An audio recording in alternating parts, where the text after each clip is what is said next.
I can remember before I got married, naively thinking marriage is basically dating. The only difference is we'll live in the same home and experience all the benefits of marriage. Now, all the people who've been married longer than 7 minutes know just how wrong I was. Doing marriage God's way takes work. And as the husband of the home, there were just some things I didn't know that I wish I knew. God, being the designer of marriage, knows how it works best.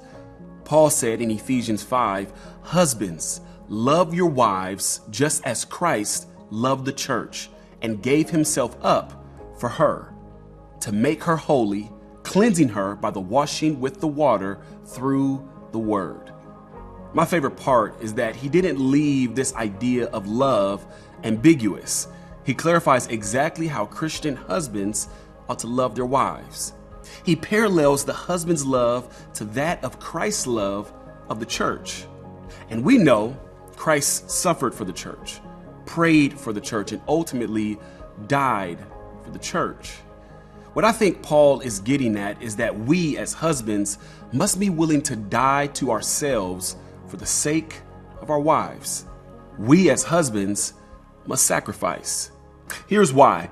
Because part of our responsibility is to be used by God in the process of our wives becoming who God created them to be.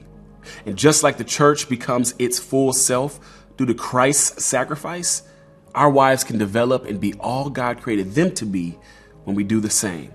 And husbands, the humbling part of this is the fact that in our own strength, this is impossible.